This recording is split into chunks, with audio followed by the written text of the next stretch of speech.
If I mention to you elite goaltending, the first thing you're going to think of, probably, individuals. You're going to think of Andrei Vasilevsky, Igor Shesterkin, Connor Hellebuck. If I say, no, specifically team goaltending, then you're going to think of the two dudes in Boston or maybe even in Las Vegas because the Stanley Cup champs won by defending. Now, you want to hear something funny? Oh, I've got something funny for you today. Good morning. Good Thursday morning to you. I'm Dejan Kovacevic of DK Pittsburgh Sports. This is Daily Shot of Penguins. It comes your way bright and early every weekday. If you're into football and or baseball, I also offer daily shots of Steelers and Pirates in the same place that you've done this.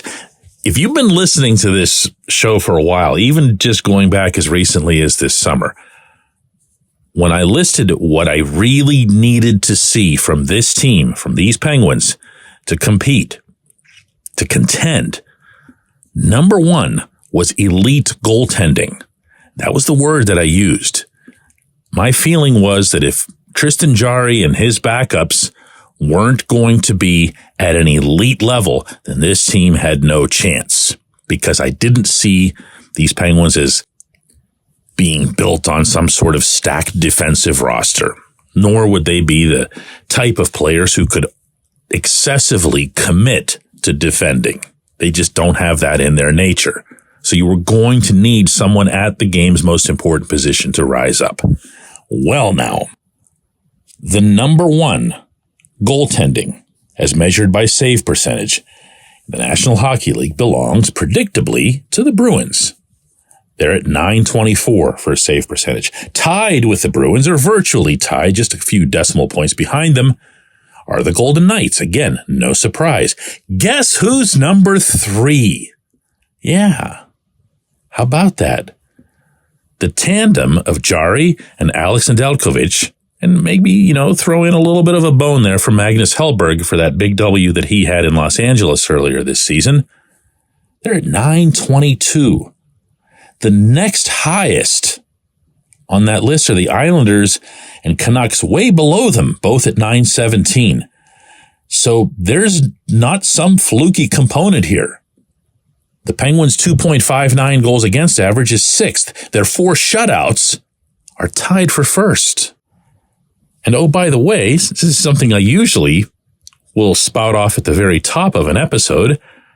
Penguins 4, Canadiens 3 last night in Montreal by way of not just a shootout, but a franchise record 12-round shootout in which Nedeljkovic needed to turn aside shot after shot after shot to allow Jansen Harkins eventually to be the guy to win it. Now, Nedeljkovic wasn't great. Certainly not in the first period. The team as a whole was awful in the first period. Not sure if they just didn't get their hour-and-a-half airplane ride legs out of their system or whatever, but that was a lousy look for everyone wearing white on that ice. Ultimately, though, they all kind of straightened out, but Nedeljkovic really had to rise up. He was terrific in the second period. He was really sharp in the third. And then, by the time he got to overtime and the shootouts, which remember, do count toward an actual team point, and it's not as if the Penguins can pass those up, he was beaten on the first 2 attempts by the same move to the same side over the glove after the Canadiens apparently had seen something and were able to one-way him and then go back the other way and then shoot upward before he even raised his glove. As always with this dude, he fights, he competes, he bounces back. That's what's been loved about him by everybody in the organization currently, but nobody more than Mike Vellucci, the assistant coach who had Nedeljkovic as his goaltender with Charlotte of the AHL when that team won the Calder Cup a few years back. People who've had him as a teammate swear by him. They fight back to protect him.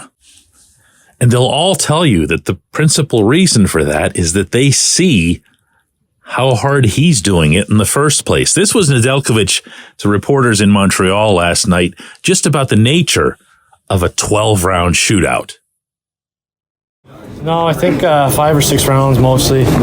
There's the most I've ever been through, so that was it was intense. It was a lot of fun. I like playing in this building. It's a lot of fun. It's always a great atmosphere, and it was really loud there. A couple of those guys started going at the end. That was cool to be a part of.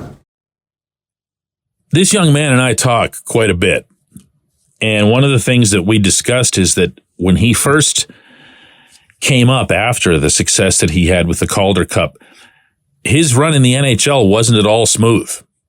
His numbers would support that strongly. But here again, there have been people who believed in him, and one of those people was him. He knew he could perform at a more consistent level, at a higher level in the NHL.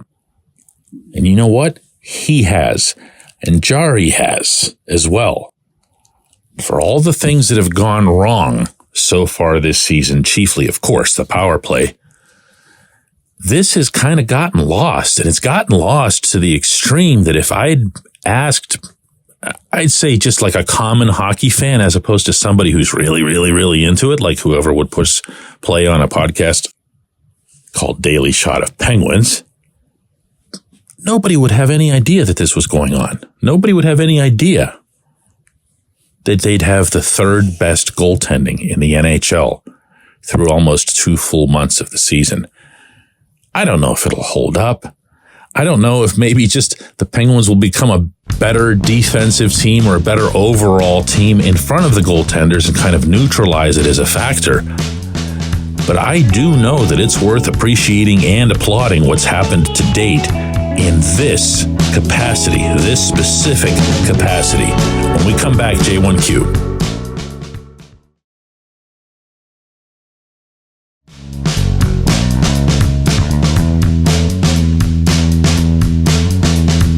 Today's J1Q comes from Alex, who asks, DK, is Valtteri Puustinen a better NHL player than he is an AHL player? Alex, I love the fact that you ask this, because it means that at some point or other in watching this young man perform over the past week, you've thought it. And I love that somebody else has now thought this other than me, because I'm not going to lie. There are some opinions that you can express in this role where you feel like you're a little bit too much on an island, where it's so far out of the beaten path on a given subject that you're like, man, is there anybody else who thinks this, or am I just a weirdo?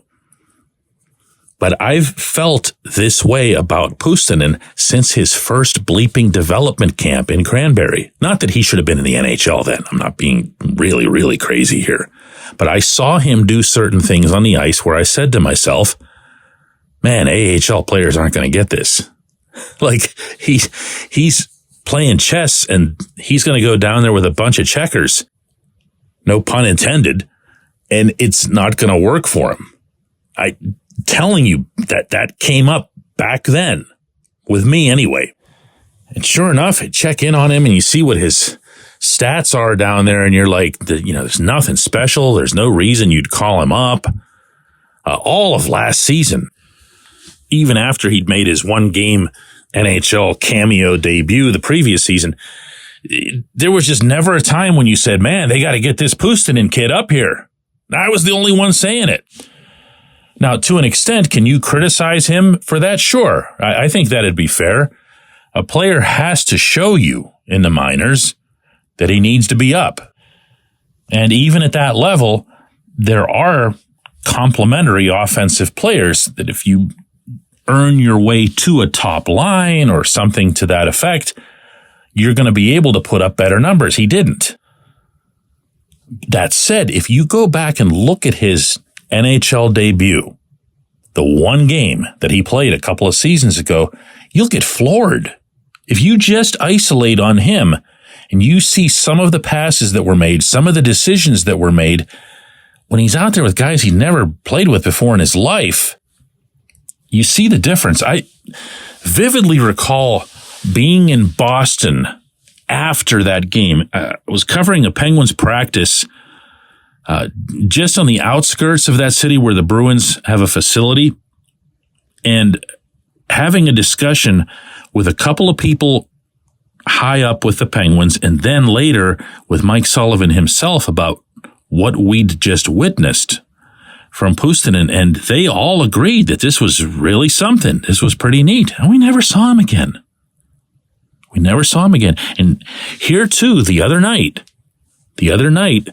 Sullivan was talking about Puustinen and said something along the lines of how he still has a steep climb, that was his term, to stick in the NHL. And I'm 1,000,000% positive that he's referring to something defensive or some sort of responsibility or some sort of awareness. He's not a great defensive player.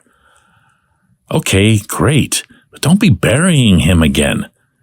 You're watching this young man out there with 4 enormous names in the NHL.